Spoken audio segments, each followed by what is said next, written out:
ফিতরা আদায়ের সঠিক নিয়ম জানতে চাই। রমজান মাসে তাহাজ্জুদ নামাজের আগে বিদের সালাত আদায় করা যাবে কিনা? সাহরির শেষ সময় ঘোষণা করা হলেও যদি পানি খেলে বা অল্প কিছু খেলে রোজা ভেঙে যাবে কি? জাকাতের টাকা দিয়ে কি এতিমখানা এতিমদের ইফতার করানো যাবে? জুমার দিন মহিলারা কয়টা বাজে জোহরের নামাজ পড়তে পারবে? তারাবির নামাজ না পড়লে কি রোজা হবে? যে সর্বনিম্ন কত নগদ অর্থ বা স্বর্ণ থাকলে জাকাত ফরজ হয়? শরীর রক্ত বের হলে কি রোজা ভাঙা হবে? রমজান মাসে ভিতরের সালাত কি ইমামের পিছনেই পড়তে হবে নাকি একাও পড়া যাবে? জাকাতের টাকা দিয়ে কোনো এতিম বিধবার ঘর করে দেয়া যাবে কিনা? স্বপ্ন দর্শন হলে রোজা ভেঙে যায় কিনা? রোজা রেখে তরকারির লবণ টেস্ট করে থুতু ফেলে দিলে কি রোজা ভঙ্গ হয়ে যাবে? বিয়েতে পাওয়া স্বর্ণের কি জাকাত দিতে হবে? রোজা থেকে ঘুমের মধ্যে স্বপ্নে কিছু খেতে দেখলে কি রোজা নষ্ট হবে? যে দোকানদার রোজা রাখে না তার দোকানের কোনো খাবার কি খাওয়া যাবে? ছোট বাচ্চা থাকা 20 রাকাত তারাবি নামাজ পড়তে পারে, কষ্ট হয়, সেক্ষেত্রে নামাজ কমিয়ে পড়া যাবে কিনা? ইসলাম লিখেছেন, আমার মেয়ের বয়স 11 বছর 4 মাস, আমার মেয়ের রোজা কি ফরজ হয়েছে? মেয়ের প্রতি মাসে পিরিয়ড হয়। জি বোন, অবশ্যই আপনার মেয়ের রোজা ফরজ হয়েছে, তাকে রোজা রাখতে হবে। শারমিন আক্তার আপনি লিখেছেন, রোজা রাখা অবস্থায় কি মুখে স্নো পাউডার ব্যবহার করা যাবে? যাবে, কোনো অসুবিধা নেই, কারণ রোজার কোনো ক্ষতি হবে না। তবে আপনার ঠোঁট হয়ে এটা যেন মুখে না যায় সেটা যেন আপনি চেষ্টা করবেন। আয়েশা সিদ্দিকা, ছোট বাচ্চা থাকা 20 রাকাত তারাবি নামাজ পড়তে পারে, কষ্ট হয়, সেক্ষেত্রে নামাজ কমিয়ে পড়া যাবে কিনা? কখন আপনি অসুবিধা হলো কম পড়লেন, কোনো অসুবিধা নেই। নফল যেহেতু এটা আপনার অসুবিধার কারণে আপনি একটু কম পড়লেন বা ভেঙে ভেঙে পড়লেন, এই সুযোগগুলো কিন্তু আছে। সাজিদুর রহমান লিটন আপনি লিখেছেন, রোজা থেকে ঘুমের মধ্যে স্বপ্নে কিছু খেতে দেখলে কি রোজা নষ্ট হবে? না, স্বপ্নে কিছু খেতে দেখলে রোজার কোনো ক্ষতি হবে না, কারণ আপনি তো বাস্তবে খান নাই, স্বপ্নে খেয়েছেন। অতএব স্বপ্নে যা কিছু হয় এটা কোনো হিসেব হয় না। স্বপ্নে আপনি একজনকে খুন করেছেন, স্বপ্নে আপনি জেনা করেছেন, আল্লাহ মাফ করুক, স্বপ্নে আপনি খেয়ে ফেলেছেন রোজা রেখে, এগুলো সব স্বপ্নে দেখেছেন, যেহেতু বাস্তবে যেহেতু করেননি, অতএব এগুলোর কারণে আপনার রোজার কোনো ক্ষতি হবে না, এগুলোর কারণে কোনো দায় আপনাকে নিতে হবে না। এরপরে এমডি সালাউদ্দিন আহমেদ আপনি লিখেছেন, যে দোকানদার রোজা রাখে না তার দোকানের কোনো খাবার কি খাওয়া যাবে? খাবারটা আপনি কি খাচ্ছেন সেটা বিষয়, কার কাছ থেকে খাচ্ছেন সেটা বিষয় নয়। যিনি রোজা রাখছেন না তিনি গুনাহগার হচ্ছেন, তিনি পাপিষ্ঠ হচ্ছেন, তার পাপ তাকে পাবে। কিন্তু তার কাছ থেকে যে খাবারটা আপনি কিনে নিচ্ছেন, হালাল টাকা দিয়ে কিনছেন, খাবারটা যদি হালাল হয়, পাক হয়, আপনি কিনে খেতে পারেন, তাতে আপনার রোজা হবে, কোনো অসুবিধা নেই। তবে একজন রোজাদার একজন বেরোজদার দুজন যদি পাশাপাশি থাকেন এবং দুইটা দোকান থাকে, তাহলে আপনি রোজাদারের কাছ থেকে একজন ভালো মানুষের কাছ থেকে কেনার চেষ্টা করবেন, এই অর্থে এই জন্য যে তাতে একজন ভালো মানুষকে সহায়তা করার যে সওয়াব সেটি আপনি লাভ করলেন এবং অর্জন করলেন। তবে এর মানে এই নয় যে আপনার রোজা হবে না, ব্যাপারটা কিন্তু সেরকম নয়। জাকিয়া হোসেন আপনি লিখেছেন, একজন নারী কতটুকু স্বর্ণ ব্যবহার করতে পারবেন আর কতটুকু হলে জাকাত দিতে হবে? দেখুন, ব্যবহারের স্বর্ণে জাকাত দিতে হবে, এটাই অধিকতর শক্তিশালী মত। যদি অনেক ওলামা ইকরাম বলেছেন ব্যবহারের স্বর্ণে জাকাত দিতে হবে না। অতএব আপনি কতটুকু স্বর্ণ ব্যবহার করছেন এটা ইস্যু নয়, আপনি যতটুকু স্বর্ণ ব্যবহার করছেন এটা নেশাবে পড়ছে কিনা, নেশাবে পড়লে আপনাকে জাকাত দিতে হবে, সেটা কম হোক আর বেশি হোক, যদি নেশাবে হয় আপনাকে জাকাত দিতে হবে। স্বাধীনী আইডি থেকে আপনি লিখেছেন, বিয়েতে পাওয়া স্বর্ণের কি জাকাত দিতে হবে? আপনি কোথায় পেয়েছেন এটা ইস্যু নয়, যদি আপনার কাছে 1 বছর থাকে এবং নেশাব পরিমাণ হয় আপনাকে জাকাত দিতে হবে। এরপরের প্রশ্ন হলো, সানজি ইসলাম শশী আপনি লিখেছেন, রোজা রেখে তরকারির লবণ টেস্ট করে থুতু ফেলে দিলে কি রোজা ভঙ্গ হয়ে যাবে? না বোন, এর কারণে রোজা ভঙ্গ হবে না। আপনি টেস্ট করার জন্য জিহ্বার আগায় 1-2 ফোঁটা আপনি ঝোল নিলেন, এরপর এটাকে থুতুর সাথে আপনি ফেলে দিলেন, পরিষ্কার করে ফেললেন, তাতে ইনশাআল্লাহ তার রোজা ভঙ্গ হবে না। কিন্তু একান্ত প্রয়োজন না হলে এটা না করাটা ভালো। ইমতিয়াজ রহমান সাইম লিখেছেন, স্বপ্ন দর্শন হলে রোজা ভেঙে যায় কিনা? না, স্বপ্ন দোষের কারণে রোজা ভাঙে না। দাদি নানি আইডি থেকে আপনি লিখেছেন, জাকাতের টাকা দিয়ে কোনো এতিম বিধবার ঘর করে দেয়া যাবে কিনা? জাকাতের টাকা দিয়ে ইয়াতিম অথবা কোনো বিধবাকে আপনি ঘর করে দিতে পারেন যদি তারা জাকাতের হকদার হয়। এতিম হলেই যে জাকাতের হকদার হবে এমনটি কিন্তু আবশ্যক নয়, বিধবা হলেই যে জাকাতের হকদার হবে এমনটি কিন্তু আবশ্যক নয়। একজন ভদ্র মহিলা, তার স্বামী মারা গেছেন, তিনি বিধবা হয়েছেন, কিন্তু তার এত সম্পদ আছে যেটা দিয়ে তিনি চলতে পারেন, তাহলে সেক্ষেত্রে তিনি জাকাতের হকদার নন। এতিমের ক্ষেত্রে একই কথা প্রযোজ্য। যাই হোক, তো এতিম বা বিধবা যদি জাকাতের হকদার হয়, তাদের যে সম্পদ আছে বা উপার্জন হয় তা দিয়ে তাদের সংসার চলতে কষ্ট হয়, এরকম যদি হয়, তাহলে সেক্ষেত্রে আপনি তাদেরকে জাকাতের টাকা দিতে পারেন। জাকাতের টাকা না দিয়ে তাদের যদি ঘরের নিড থাকে, যে তাদের নিরাপদে থাকার মতো কোনো ঘর নেই, সে প্রয়োজন থাকে এবং টাকা দিলে তারা হয়তো নষ্ট করে ফেলবে, আপনি তত্ত্বাবধান করে তাদের হয়ে ঘর নির্মাণ করে দিলে জাকাতের টাকা দিয়ে এটা জায়েজ হবে। এমনি সাব্বির মোল্লা আপনি লিখেছেন, শরীরে রক্ত বের হলে কি রোজা ভাঙা হবে? শরীরে রক্ত যদি বের হয় তাহলে এর ফলে রোজা ভাঙা হবে না, এর তো ওযু ভাঙা হবে। এরপর সাব্বির হোসেন আপনি লিখেছেন, রমজান মাসে ভিতরের সালাত কি ইমামের পিছনেই পড়তে হবে নাকি একাও পড়া যাবে? একাও পড়তে পারেন, কোনো অসুবিধা নেই, ইমামের পিছনে পড়তে হবে বাধ্যবাধকতা নাই। তবে যে ফজিলত পেতে হলে ইমাম যাওয়া পর্যন্ত আপনাকে অপেক্ষা করতে হবে। রাত জেগে ইবাদত ফজিলত পেতে হলে ইমামকে নামাজে রেখে আপনি চলে যাবেন, এটা হবে না। বরং আপনি প্রয়োজনে অপেক্ষা করতে পারেন, দুই জিকির আজকার দোয়া দরুদ পড়লেন, এরপর বিতির শেষে সবাই যখন গেল আপনি তখন বের হলেন। মিফতাহুল জান্নাত আইডি থেকে আপনি লিখেছেন সর্বনিম্ন কত নগদ অর্থ বা স্বর্ণ থাকলে যাকাত ফরজ হয়? দেখুন, এটা যেহেতু স্বর্ণ এবং রূপার উপরে নির্ভর করে, এই জন্য স্বর্ণ এবং রূপার মূল্য যেহেতু উঠানামা করে, এই জন্য ফিক্সড অ্যামাউন্ট বলাটা জটিল। আমরা আপনাকে শুধু এটুকু বলছি যে 52.5 তোলা রূপার আজকের বাজার দর কি পিওর রূপার, অথবা 595 গ্রাম বলতে পারেন 52.5 তোলাকে, এই পরিমাণ রূপা কিনতে গেলে এটার দাম কত দাঁড়াবে? যেই টাকাটা এটার দাম হবে সেই পরিমাণ টাকা আপনি এর টাকার যদি আপনি মালিক হন, তাহলে সেই টাকা যদি আপনার কাছে 1 বছর থাকে তার উপর আপনার জাকাত আসবে, আদারওয়াইজ আপনার উপরে জাকাত আসবে না। আহমদ রাহিম আপনি লিখেছেন তারাবির নামাজ না পড়লে কি রোজা হবে? জি ভাই, অবশ্যই রোজা হয়ে যাবে। রোজার সাথে তারাবির নামাজের সম্পর্ক এরকম নয় যে একটা না করলে আরেকটা হবে না, দুইটা স্বতন্ত্র ইবাদত। তারাবি কোনো কারণে পড়তে না পারলেও রোজা আপনাকে রাখতেই হবে এবং হয়ে যাবে। সাউদা উম্মে হাবিবা আইরিন আপনি লিখেছেন জুমার দিন মহিলারা কয়টা বাজে জোহরের নামাজ পড়তে পারবে? জোহরের ওয়াক্ত হওয়ার পরে পড়তে পারবে। মসজিদে জুমার নামাজের জামাত হওয়ার পরে পড়তে হবে এমনটি অনেকে মনে করেন, অথচ এমনটি কোনো আবশ্যক নয়। আপনি চাইলে জুমার নামাজের আগেও, অর্থাৎ ওয়াক্ত হয়ে গেছে জোহরের 12টা আজকে জোহর ওয়াক্ত হয়ে গেছে, এরপর থেকে আপনি বাসায় জোহর পড়তে পারেন। শিমু খান আপনি লিখেছেন জাকাতের টাকা দিয়ে কি এতিমখানায় এতিমদের ইফতার করানো যাবে? ইফতার করানোটা তখন জায়েজ হবে যখন ইফতার করার কোনো ব্যবস্থা গরিবের নাই, তখন আপনি জাকাতের টাকা দিয়ে সে অ্যারেঞ্জ করলেন। মূলত জাকাতের টাকা তাদেরকে দিয়ে দিবেন, তাদের প্রয়োজন অনুযায়ী খরচ করবে। আপনি নিজে আইটেম ফিক্স করে দিবেন না যে জাকাতের টাকা দিয়ে তুমি এটাই করো। অনেকে হয়তো মনে করেন যে আমি ইফতার করালাম, এটা একটা মানে দৃশ্যমান কিছু হলো, তাহলে সেক্ষেত্রে তো এটি রিয়া হয়ে গেল, লৌকিকতা হলো, এটি তো গুনাহের কারণ হতে পারে। বরং অতএব এই বিষয়ে আমাদের সাবধান থাকতে হবে। তাহিয়া আপনি লিখেছেন সাহরির শেষ সময় ঘোষণা করা হলেও যদি পানি খেলে বা অল্প কিছু খেলে রোজা ভেঙে যাবে কি? আর সাহরির সময় শেষ, এটা যদি আপনি নিশ্চিত হন টাইম শেষ হয়ে গেছে, তারপরে যদি আপনি পানি অথবা মেডিসিন বা যাই খান, অল্প যদি খান, তাতে রোজা ভাঙা হবে এবং এই রোজাটা আপনাকে পরবর্তীতে রেখে দিতে হবে। এমনি মিজানুর রহমান মিজান লিখেছেন রমজান মাসে তাহাজ্জুদ নামাজের আগে বিতির সালাত আদায় করা যাবে কিনা?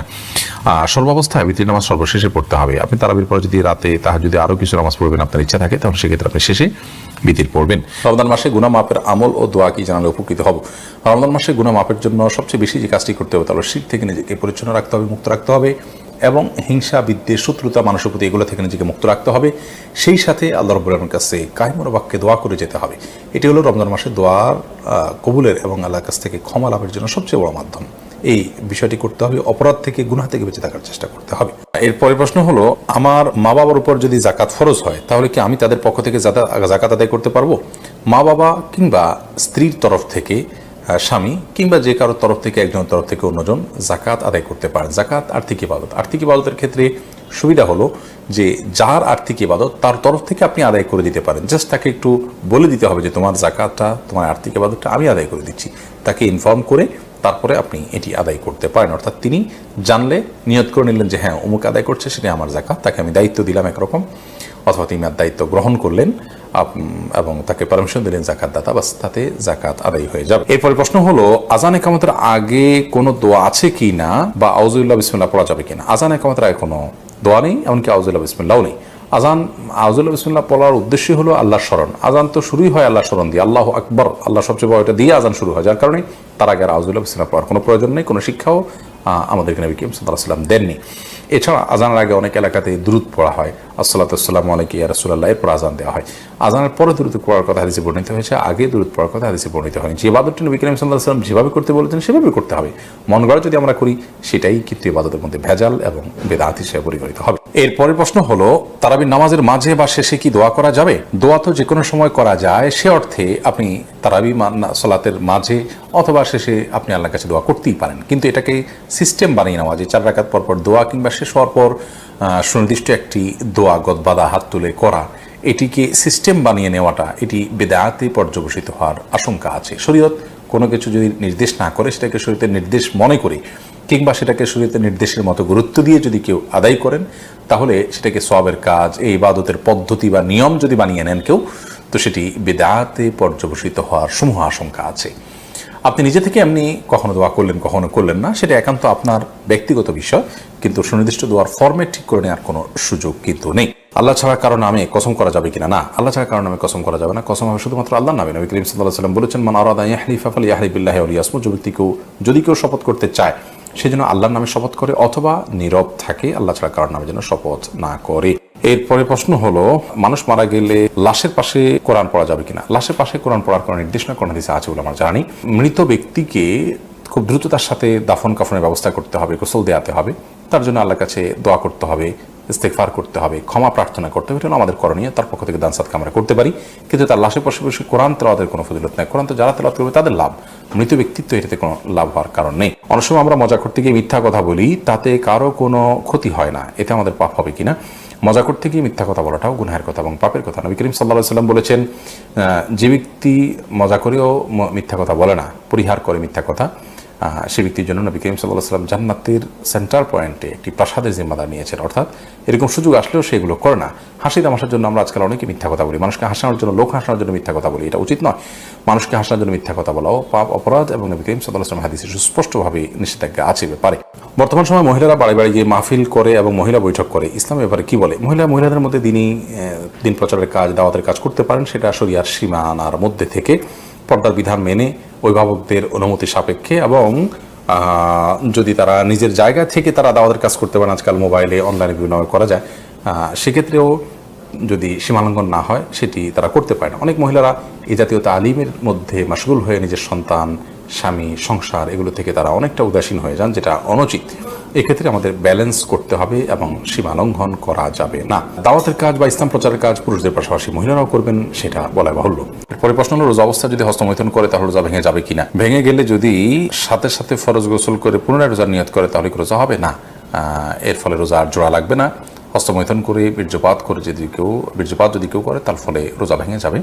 এই রোজা তাকে পরবর্তীতে রেখে দিতে হবে, এবং এই রোজার ভাঙার ফলে তাকে কাফারাও আদায় করতে হবে। অর্থাৎ একটি রোজার কারণে তার একটা রোজা তো কাজা করতেই হবে, সাথে আরও 60টা রোজার টানা ধারাবাহিকভাবে বিরতিহীনভাবে রেখে দিতে হবে।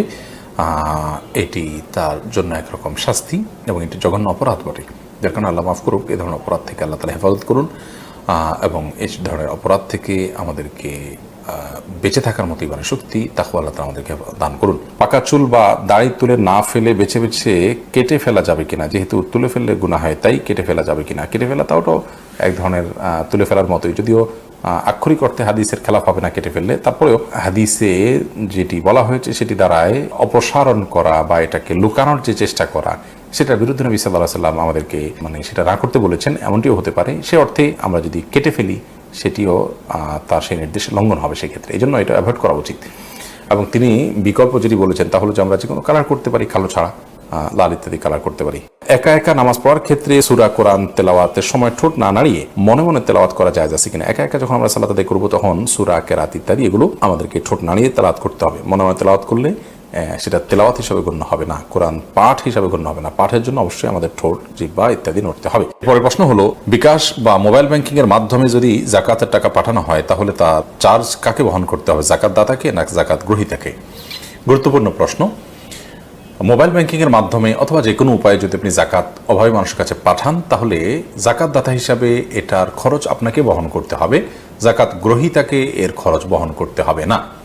জাকাত গ্রহীতা যদি এসে আপনার কাছ থেকে জাকাত নিয়ে যায় সেটা সম্পূর্ণ স্বতন্ত্র বিষয়, তার খরচ তিনি বহন করবেন। বাট আপনার দায়িত্ব হলো আপনি যখন তার কাছে জাকাত পাঠাবেন তখন পাঠানোর খরচটা আপনাকে বহন করতে হবে।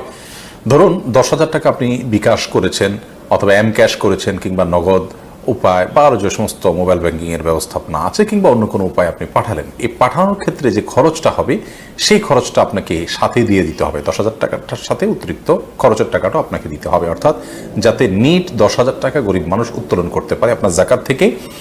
যদি আপনি এটি না করেন তাহলে সেক্ষেত্রে আপনার জাকাত থেকে যে পরিমাণ টাকা কস্ট হিসাবে বা চার্জ হিসাবে কাটা হবে সেই পরিমাণ টাকা আপনার জাকাত থেকে অনাদায় থেকে যাবে, সেটি আবার আপনাকে আদায় করতে হবে। ধরুন 10,000 টাকা উত্তোলন করতে তার 1,000 টাকা খরচ হলো ফর এক্সাম্পল, তাহলে অথবা 100 টাকা খরচ হলো কিংবা 200 টাকা খরচ হলো, এই যে টাকাটা খরচ হলো এই কয় টাকা আপনার জাকাত থেকে কম আদায় করা হলো, কারণ গরিব এই 200 টাকা কম পেয়েছে, 9,800 টাকা পেয়েছে হয়তো, কথার কথা।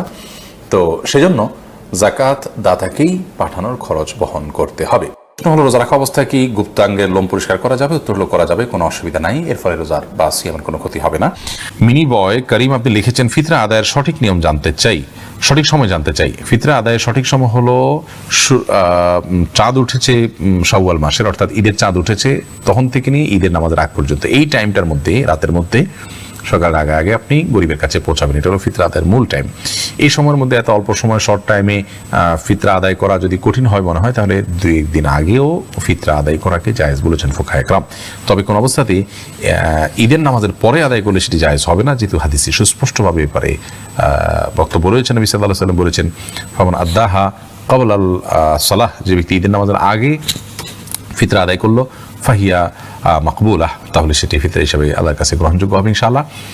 আর ওয়ামান আদ্দাহা বাদাস সালাহ, যে ঈদের পরে আদায় করবে, ঈদের নামাজের পরে, ফাহিয়া সাদাকাত মিনাস সাদাকাত, তাহলে সেটা অন্য 10টা সাদকার মতো একটা সাদকা বা দান হবে, এটা কোনো ফিতরা হিসাবে বিবেচিত হবে না। এরপরে প্রশ্ন দেখতে পাচ্ছি, নুসাইবা নাওরিন বোন আপনি জানতে চেয়েছেন, মেয়েরা কি নার্সিং করতে পারবে? বোন নুসাইবা, আজকের যুগে হাসপাতালগুলোতে যে নার্সিং হয়ে থাকে বা চিকিৎসা কেন্দ্রগুলোতে যে নার্সিং হয়ে থাকে, এখানে মেয়েরা যে অংশগ্রহণ করে সেটা আসলে খুবই বাজে একটা চিত্র এবং দৃশ্য আমরা দেখতে পাই। সেটা হলো, একরকম রোগীদেরকে বিনোদন দেওয়া, তাদেরকে খুশি করা, এই উদ্দেশ্যমূলকভাবে মেয়েদেরকেই নার্সিংয়ে বেশিরভাগ ক্ষেত্রে ইউজ করা হয় এবং ছেলেদের উপস্থিতি এই জায়গাতে খুবই কম। এটা হলো রোগীদেরকে, মেয়েদেরকে দিয়ে, মেয়েদের শরীর, তাদের সৌন্দর্য, তাদের লাবণ্য, এগুলো ব্যবহার করে রোগীদেরকে আনন্দ দেওয়ার একটা চেষ্টা, হয়তো তাদেরকে সুস্থ করে তোলার জন্য চেষ্টা করা হয়, যেটা ইসলামী শরীয়তের দৃষ্টিকোণ থেকে জঘন্য এবং গর্হিত। যদি কোনো মেয়েদের নার্সিং করে, মেয়েরা যদি পর্দা পশিদার রেখে তারা যদি নার্সিং করতে পারেন, তাহলে ইসলামী শরীয়তের দৃষ্টিকোণ থেকে এখানে নিষিদ্ধের কোনো কিছু নাই। কিন্তু যে দৃশ্যটা আমাদের সমাজে আমরা দেখতে পাই, সেটা কিন্তু খুব ভালো কোনো দৃশ্য নয়, বরং সেটা আমরা দেখতে পাই যে খুব বাজে একটা দৃশ্য, এবং এটা একরকম মেয়েদেরকে সেখানে পণ্য হিসাবে ব্যবহার করা হয়ে থাকে, আল্লাহ মাফ করুন। এই জন্য সাধারণভাবে না করা উচিত। তবে হ্যাঁ, শর্ত মেনে পর্দার সাথে তিনি যদি করতে পারেন সেটা ভিন্ন কথা। রানা সিদ্দিক জানতে চেয়েছেন, বাজারে ড্রেসিং করা মুরগি খাওয়া যাবে কিনা? ভাই রানা, বাজারে ড্রেসিং করা মুরগি খাওয়া যাবে, তবে না খাইলে ভালো, ঝামেলা মুক্ত। অনেক ওলামা একরাম নিষেধ করেন, এই জন্য তারা বলেন যে পানিতে চুবানো হয় ড্রেসিং করার জন্য, সেই পানিটাতে যখন চুবানো হয়, নাড়িভুড়ি যদি ভিতরে থাকে, তাহলে সিদ্ধ গরম পানিতে ওইটা চুবানো হলে ওই নাপাক যেগুলো নাড়িভুড়িতে আছে, পায়খানা ইত্যাদি, সেগুলো গোশতের সাথে মিশে যেতে পারে, এই জন্য নিষেধ করেন। আসলে এত অল্প সময়ের জন্য যে চুবানো হয়, কয়েক সেকেন্ডের জন্য, এত অল্প সময়ের মধ্যে ওই নাপাকি এটা গোশত পর্যন্ত পৌঁছায় না, যার কারণে গোশতের মধ্যে কোনো দুর্গন্ধ আমরা দেখি না, স্বাদটাও নাপাকের আসে না, কোনো আলামতও আসে না, যার কারণে এটাকে আমরা হারাম মনে করি না। তারপরেও যেহেতু আমাদের ইখতিলাফ আছে, মতপার্থক্য আছে, যদি এটা অ্যাভয়েড করা যায়, বিকল্প পন্থা করা যায়, সেটা বেশি ভালো। অর্থাৎ নাড়িভুড়ি ফেলে দিয়ে তারপরে ফ্রেশ পানিতে চুবাই ড্রেসিং করলেন, তাহলে কোনো সমস্যা নেই। গুলশান আশা আপনি জানতে চেয়েছেন, নবী সাল্লাল্লাহু আলাইহি সাল্লামকে মৃত বলা কি গুনাহ? বোন গুলশান, রাসূল করিম সাল্লাল্লাহু আলাইহি সাল্লামকে মৃত বলা এটা গুনাহ নয়। আল্লাহ সুবহানাহু ওয়া তাআলা নিজেই বলেছেন, ইন্নাকা মাইয়িতুন